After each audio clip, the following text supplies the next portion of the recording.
started yet.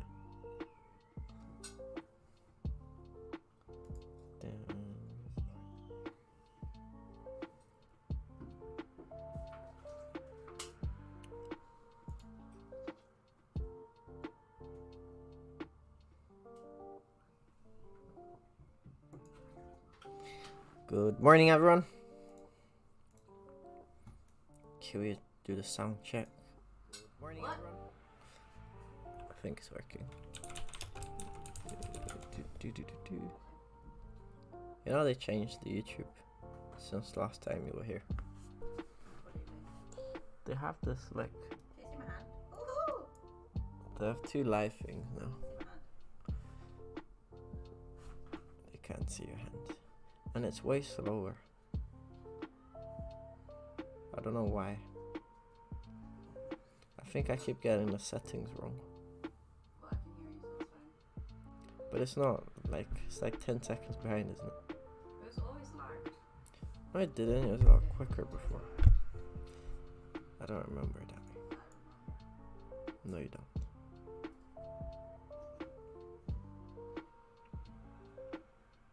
Alright. So, today, what are we learning, Kay? T-City. It's not T-City today. It's Turtle. Do you remember what T-City stands for? Triangle. Yes. Well done. I'm very proud of you. Thank you. You remembered one thing. What are you eating for breakfast, Kay? I finished a chocolate waffle. Chocolate waffle there. The Gracie diet.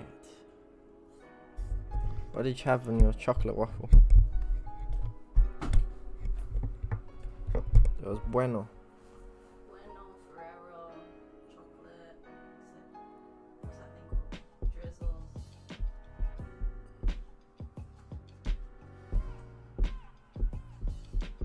It was. He was getting so many triangles, he nicknamed himself T-City.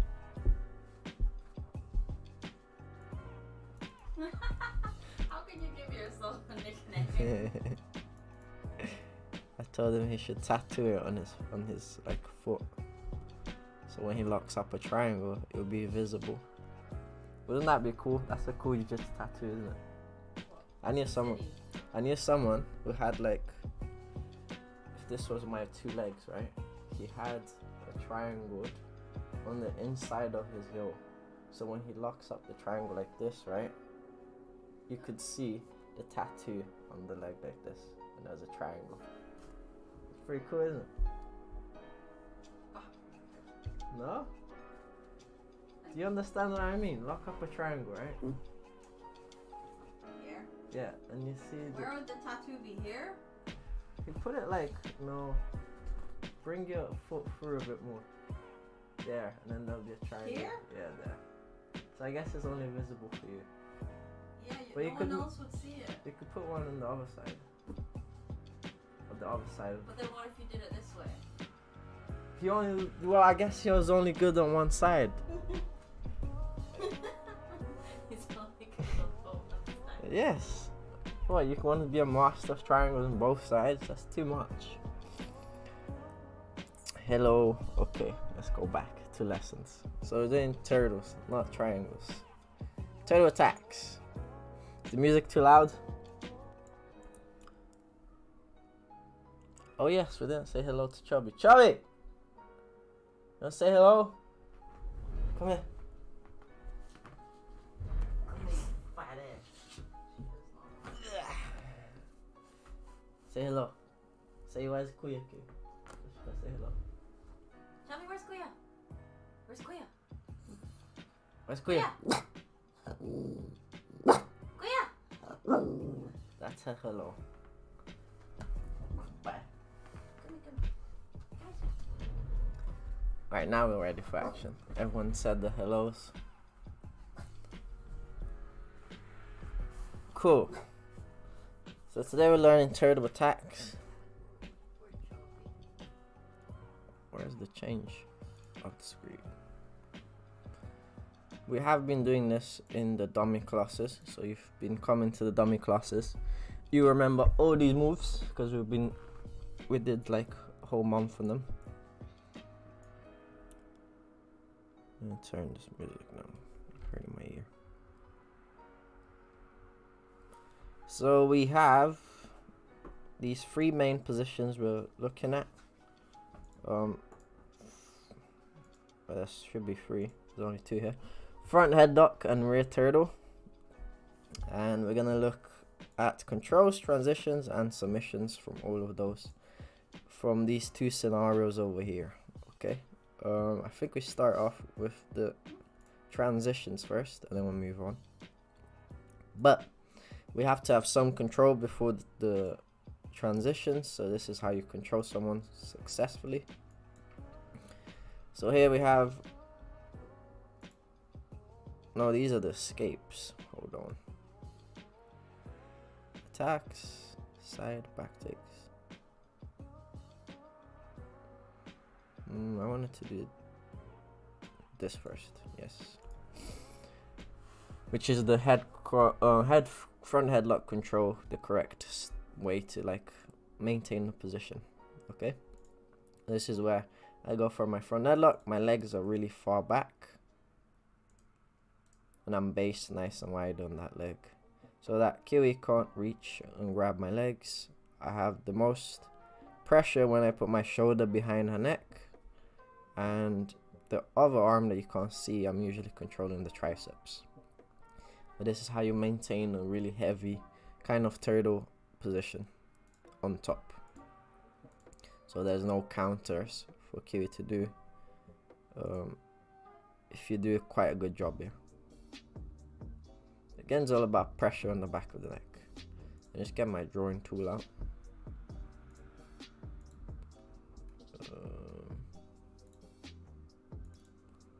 There you go. Yeah. Alright, so if you don't control someone really well like this, there are a lot of counters that the person can do, which is what we're going over today. We've got one of the most basic ones. It's a nice warm-up drill to do as well, which is the turtle switch, which is usually when someone has a double overhooks of you, or at least one, but you can base up and do a turtle switch like this, which is just kind of reversing the turtle from top to bottom.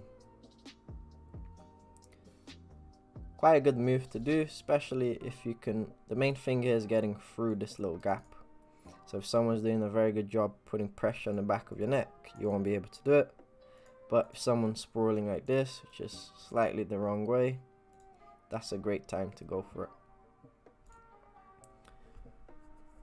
And it's frozen. Hold on.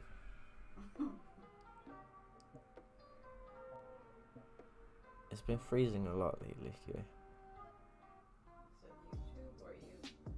I don't know. I think it's my computer. There it is. And that's our turtle switch. Again, there isn't a real time to do, like, there is right time to do this, but usually against someone good, it's quite difficult to do. If you're nice and explosive, it's in a scrambly position to get yourself into. Single leg. Again, these are all only available for you if the person is not doing the correct positioning. This is anytime you can see a leg available. Quite straightforward. I think everyone does this naturally. Grab a leg, pull it through, and you can take them down. You can stand up with it. Lots of little ways of doing it. The main thing is to get a deep enough grip that you're strong enough to keep that leg so they don't sprawl out. And I like to just run around to the side, but you could just pull it through if you're nice and strong until you get the person down. But that's our single leg. So turtle switch, single legs, those are our main little. If the person's really bad, not controlling us well, we get these free moves over here. This is the actual control. This is how they should be basing. So you can see it's too heavy for Kiwi to kind of base up to slide through this gap, and it's too far for her to reach for my legs. So both of those counters are not available for her. Now, front headlock, this is the thing here, which is just showing you that if she reaches for my leg or if she tries to base up, everything is a bit too far. Again, I shouldn't really be on my knee there, but I'm just doing it so I don't put too much pressure on her neck. But it should be like on your toes, your leg nice far back. You can drop to your knee eventually, but that's the idea, okay? Now, we have attacks next, but let me just check something. Boom, boom, boom. First, we'll talk about, this is a long ass lesson. I think this is one of the longest lessons we had. But let's go straight to the base over here.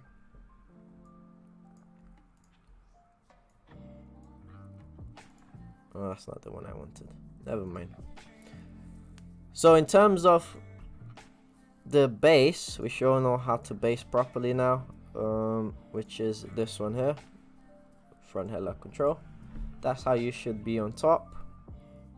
Okay, then it allows us to do our transitions, which is running towards the back, or what we're looking at now, the submission chain that we can work on is the attacks.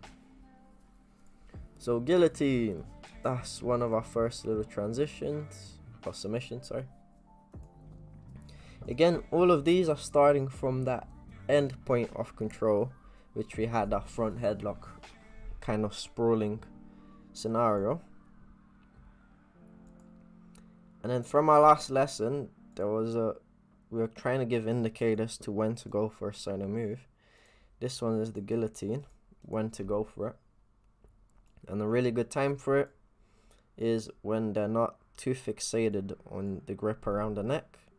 They're either chasing you to grab your legs for a double leg or something, or single, but they're not really defending the neck really well. So we go for guillotine, which is this. Now, there's loads of guillotines, and probably guillotine is a lesson on its own. You just gotta find a style of guillotine that you enjoy. They're all kind of good, and you have to find out what you're kind of good at as well. I really like arm-in guillotines, so I always just go for them. You can go head only, you can go high risk guillotine, but yeah. But we're just looking at when to go for the guillotine right now, which is when they're trying to double leg you. Next up, anaconda choke. So we're in front headlock again. This is a better angle because you can see the arm positioning as well. So I'm pulling her arm towards me to open up a little gap in between her knees and elbow there. I feed it through to my other arm. Then we get ourselves like a gable grip, just to secure the position. And then I'm pushing that elbow in to kind of collapse her shoulder to the mat, so I can roll underneath. Tuck your head in before, otherwise people roll over your head. It doesn't feel very nice. So tuck your head, then roll. Once you get to the end, before you do the lockup, just throw your leg over to secure the arm. Doesn't take much energy to do it, so don't be lazy throwing the leg over, because it really secures the elbow in position while you adjust and lock it up. Again, many ways of finishing this one, but that's the traditional kind of way. Pull the arm, feed through, tucking your head, that will save you some pain, and head control to go for your anaconda. Then anaconda versus Darces, they get a bit confusing with names, but The choking hand now is going to be the underhooking side, which is this one. Everything changes, so we kind of walk to the side as well. Feed our arm all the way through, just like before. Gable grip, but this time we kind of lie underneath our opponent. Throw our leg out of control, and that's our DOS choke. I think they call it farce, because it's the far side DOS, so you don't get confused. But it's gonna confuse you anyway. Boom, shoot the arm through. Because the traditional DOS is from half guard, so they call this one the farce instead. I should probably change that.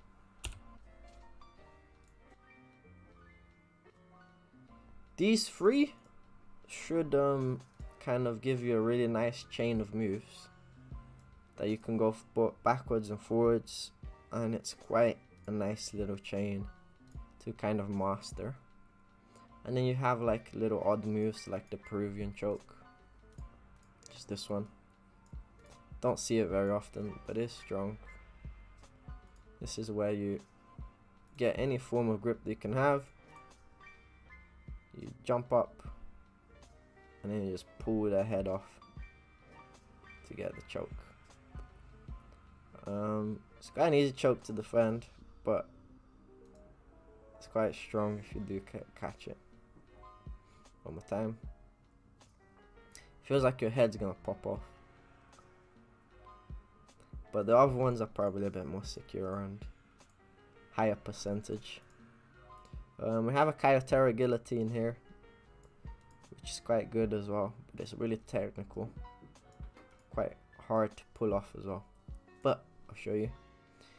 Here's one, it works a little bit different. Instead of like that pulling grip that we have, he has a pushing grip over there, and that's just to keep the arm away, so he can feed his hand a little bit through, like this. And it's a full rear naked choke one, where you lock it up and you squeeze. I think some people call it the ninja choke as well, but it's a really powerful little version of the choke. With all these guillotines and DOSes and stuff, you have to expect people to roll. A lot of people try to roll out of things, so they'll roll in that direction there to try to stop the choke. So you have to be one step ahead on following them, especially the guillotine. Anytime you do a guillotine, you see in our counter lessons later that people are either trying to jump over or roll underneath to kind of survive. So you have to always control those. Alright. Any questions about the attacks before we move on? Any questions, Kiwi? Kiwi, what are you doing?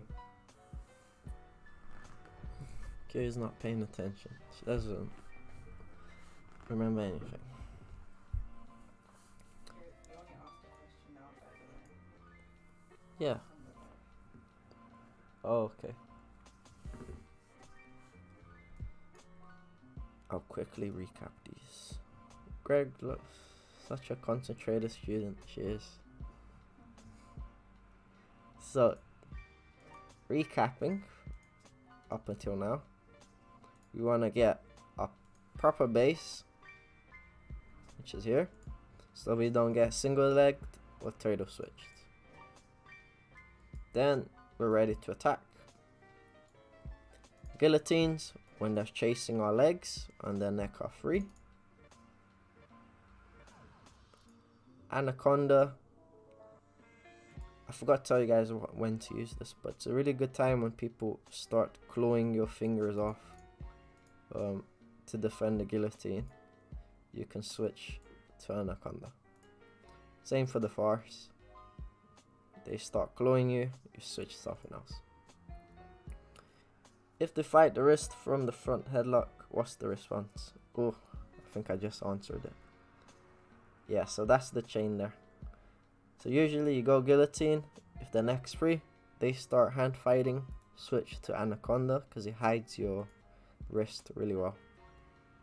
So from there, as soon as you reach here, it's really difficult for them to stop pulling your hands. Cool? But yeah, I forgot to tell you. The Peruvian choke is just like, just go for it. I don't have an indicator for it. Maybe you're angry at the person or something. Or they did something that hurt you and you just want to hurt them back. Isn't it, Kiri? The Cartera guillotine, if you're a Cartera fanboy, you can learn this one. Actually, this one is quite good for people with long arms, to be honest. If you got long arms, go for this.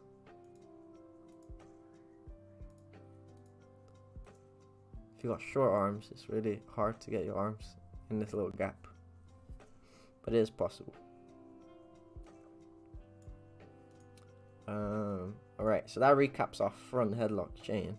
There's a lot more things to do in terms of attacks. There's a few other kind of like kimuras and other setups. But these are the most traditional ones. These three will serve you until you're a black belt if you use them really well. The 3 submissions. So keep them and working them as well. Moving on to our side turtle. Okay, this is usually where people go to the most from the back, which is this scenario here, where they are on their side. Now I thought I had a transition here. This little transition. So from the front headlock to go to the back, which is doing this, can be done wrong as well, right? The main issue people have with this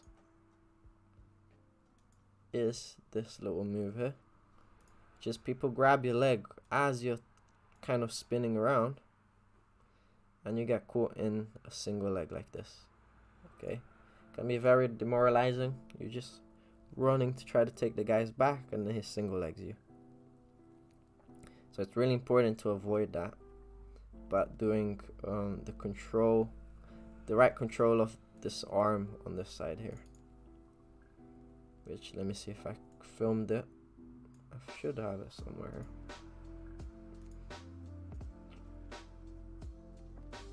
I don't think I do.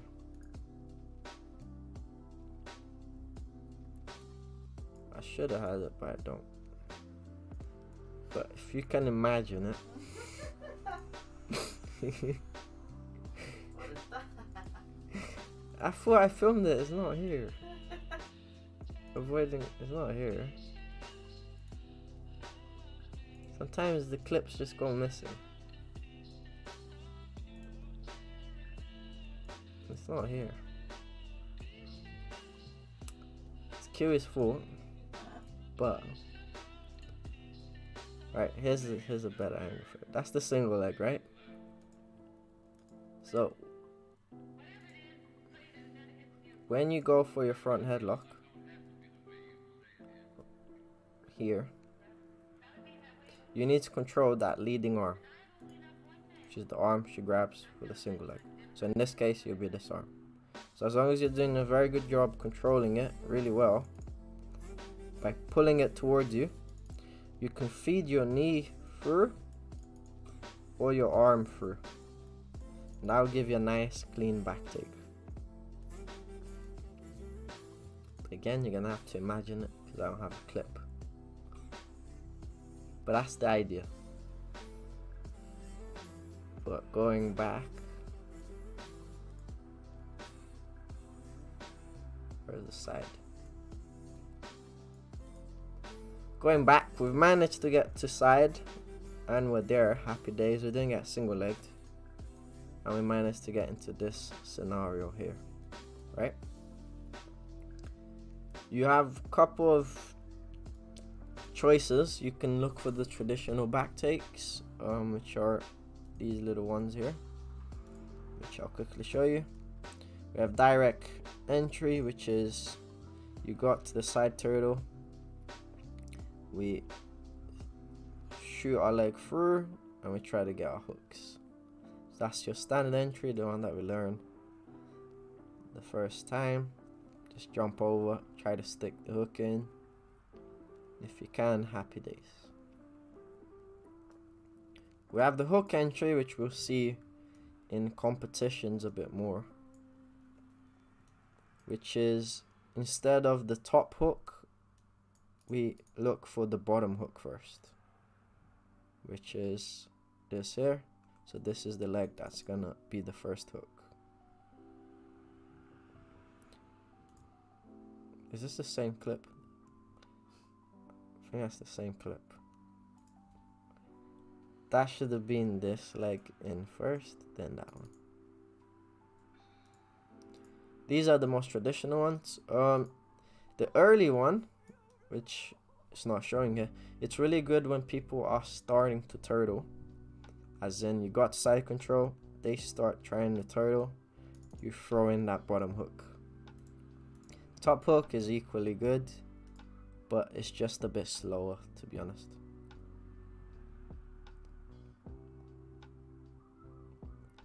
But those are the two traditional ways of getting the back. Then we have a non-traditional one, which is kind of new school. The truck entry. Very powerful though. Give up. This is where you haven't had any luck getting space over there. So you're going to insert your knee through, and you can pull their shins, or you can roll. See which one I do. I pulled. So we can get a twister hook and get into the truck position. One more time. Knee goes in, pull the person backwards. That's our truck entry. Lots of little creative stuff you can do from there. But these are your main three back takes that we use from the rear turtle. They're all kind of traditional, except for this one. But most people should know them. Then we get on to our other options from the side turtle, which is the crucifix. Now this is a nice chain, and we did it in the dummies class as well. But it goes like this. We get into our side kind of position. Our first little point of control is going to be the wrist over here. And with our other arm, we're doing quite a few other things actually. Now my whole point of the crucifix here is to isolate this arm in between my legs. So I'm going to step over, try to catch the wrist, and pull it back so I can feed through. And this is just, you can do a one arm choke, but there's a lot of other little things that we can do. But the whole goal there is just to isolate a wrist. It's just like when you're in the back and you're trying to trap one of the arms.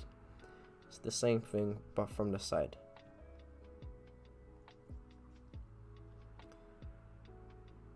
Okay, so that's our little crucifix. And here's the one arm choke, I think, which is the same move. See if it's here. Shoot the arm through and choke. There's an arm bar that you can do with your hips.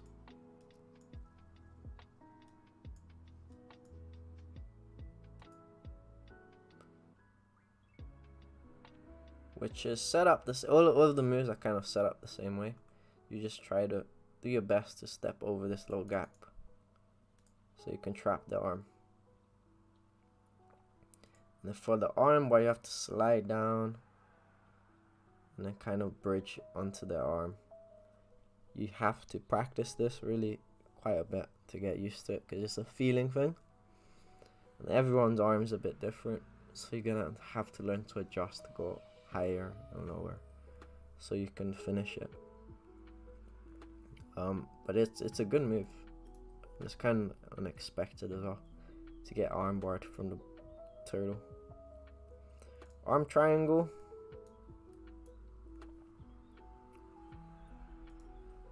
Whenever you're in side turtle, there's a chance of people grabbing out or rolling out to try to escape. And that's where the arm triangle kind of comes in really well. If you're aware of which side they're rolling to, you can use that to your advantage. Just kind of surf on top and kind of beat them to the row and end up in the arm triangle. But I'm already on the right side. Kirsten's rolling this direction, right? So I didn't have to really do anything. I kind of just fed my arm through. Now if she was rolling to the other side, a bit more tricky, because I'd have to shoot this arm through and then jump over. So if you want to get good at the arm triangles, you have to realize which way the person's rolling, and you have to be on the good side. So you might have to jump from one side to the other quite quick to set this up. But if they roll the kind of wrong way, you can just shoot in and it becomes quite an easy transition. Now it only works if you get an underhook, okay? So get double underhooks or be on the right side to set it up. But from the side turtle, our options were direct back takes, which are these. Shoot in for your knee. And you kind of choose which ones you want to go for, to be honest. If you're looking for submissions and points, you're probably better off trying to take the back and then submitting them. If you want a bit more fun or submission more, go straight for the crucifix. These are crucifix. We have our one arm choke.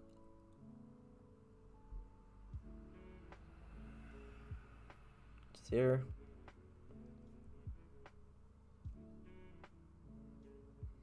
The one arm choke is quite good. Oh yeah, and expect people to roll out of these scenarios as well. Arm bar of the hips.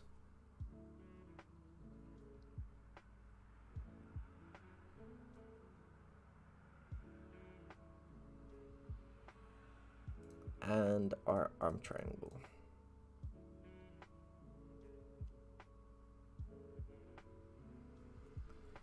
Any questions about these so far? Are we all good?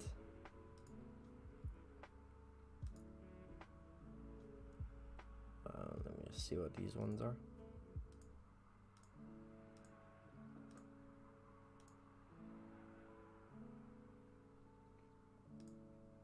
Turtle count.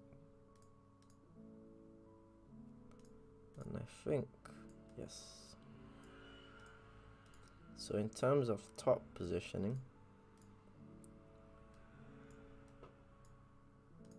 unfortunately, there's a lot less things we can do from the top of turtle than we have on the bottom. Because on top you only got a few options. You got your submissions from the side, from the front and the side. You've got your back takes. You've got your crucifix. And other than that, it's only like kimuras left. And that's about it. So the back take is your main kind of goal from that sort of scenario. And that kind of like concludes everything. So we did control, transitions, and submissions. The control aspect is just how to control someone from front headlock. The transition side is going to rear turtle, or sometimes transitioning between the submissions. And then we've got the submissions. And for from the headlock, they kind of, you can go forwards and backwards with any of these. Okay? That's why I put a wheel like that. For front headlock, our main options in terms of guillotines, anaconda, darces, neckties. From rear turtle, we have crucifixes, back takes. your main goal, to be honest, should be arm isolation. That's the main goal between the main. While I say it's probably one of the most important one, it's because you can do this one while you're setting up both of these. Okay, and if you set up an arm isolation, then you've got better chances of tapping the person. We also have Kimuras from Red Turtle that we can set up, but they're not quite as successful, so I'm not gonna put it there. And this is like probably I'll say 70% of the turtle moves from the top, but there's a few other odd little things that you can do.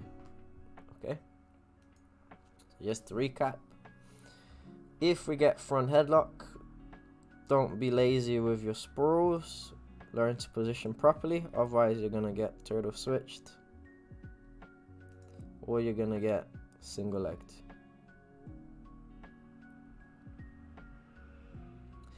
And you can also get guard pulled. Okay, so to control someone really well, focus on the back of the neck, sprawl really hard on them, or find a wrestler to show you how to do this. Once you feel it, you'll see how horrible it is. And the person shouldn't be able to single leg you, he shouldn't be able to pull guard, and he shouldn't be able to turtle switch. Okay, here's the active control.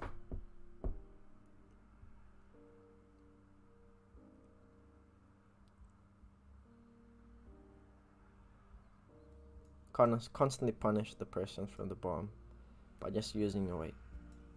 And then our attack chain, when you got a free neck, shooting for your guillotine. Try to get good at one guillotine. Find one that you enjoy. There's plenty of videos on YouTube on small details that you can do in the guillotine. There's like Marcelo team, there's the Hindu team, there's too many. So just find one that you can remember and get good at it. Anacondas, it's kind of straightforward. When someone starts clawing your hand off or pulling on your fingers or something, shoot for your anaconda instead.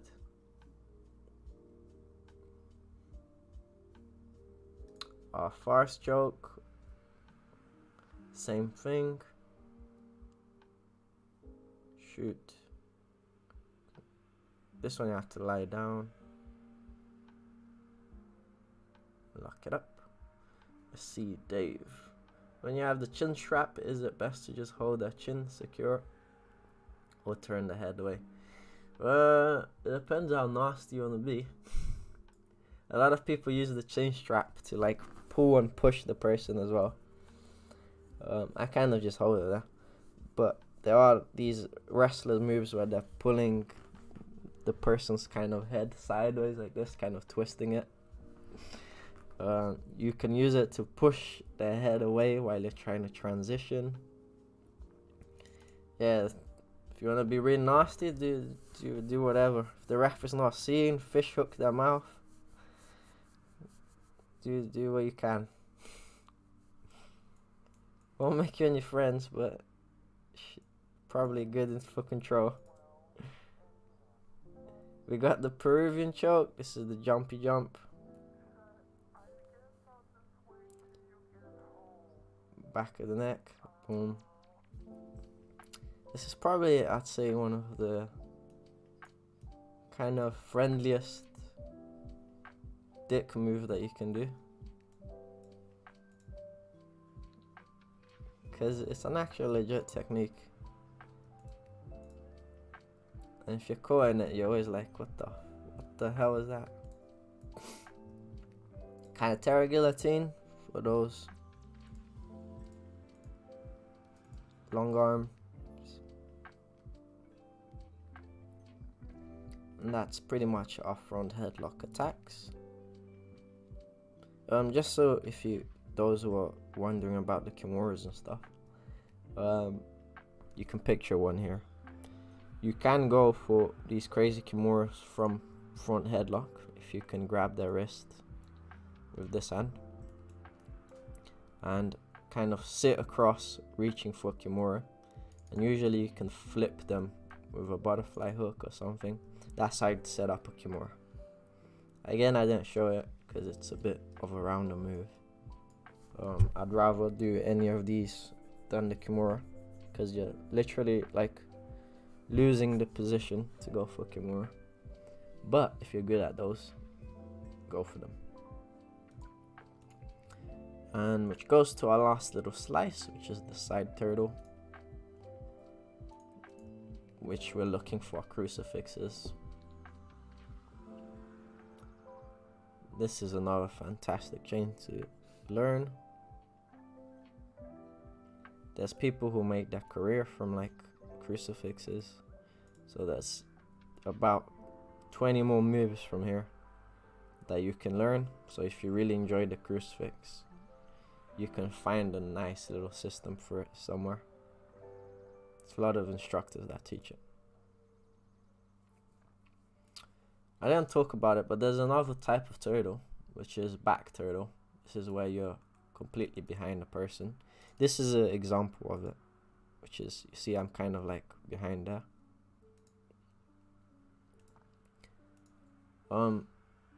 I don't use it very much, and I haven't seen people teach it that much either. But I think like wrestlers kind of start on it when they're doing wrestling matches. I don't know if it's directly behind on the side, so there must be moves from there. The only time I really use it is, you see there's some people that kind of stay like a little egg on side control, and you can't really do anything, or not on side control on turtle like this.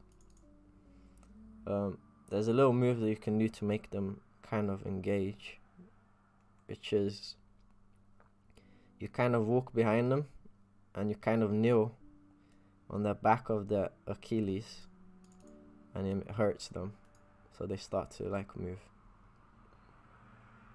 I learned that one from Max. He used to do it to me all the time. I used to hate it.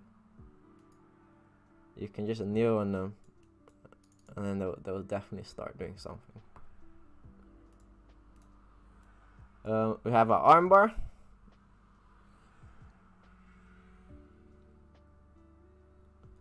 And that's pretty much it. And that concludes today's class.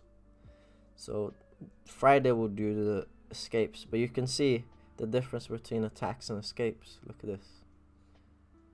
So all of this is escapes or moves that you can do, and in terms of attacks, it's just this. Yeah, that's why there's a lot of turtle players out there in the world. Can I see the armbar? Yes. It's a terrible angle, but terrible filming here. But here it is. Make a whoops. Is that? Can you see it? I can't see if you can. Nope. I was trying to make it full screen, but it didn't work out. Sorry.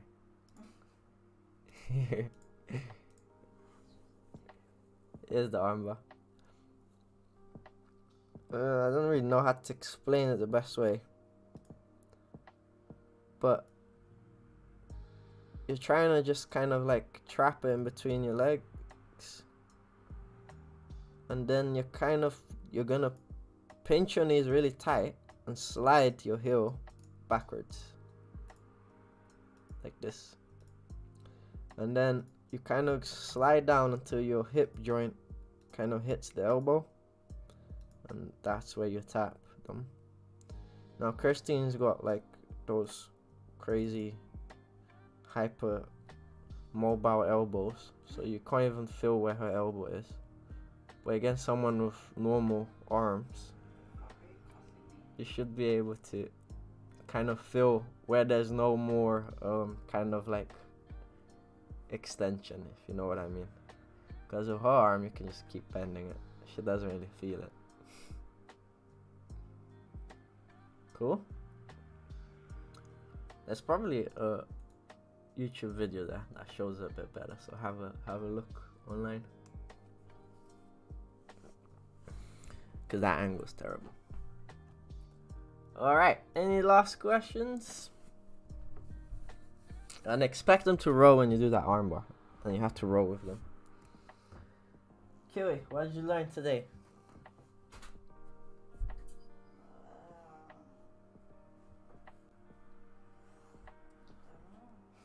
Nice, nice. Alright guys, that is it for today. Hope you guys learned something. So on Friday we'll do all the escapes and stuff. If you got any last questions, fire them away now before I leave. And are we taking Chubby for walkies now? Yes. We're going for walkies now. Alright. Have a lovely week, guys. And I'll see you all on Friday. Take care.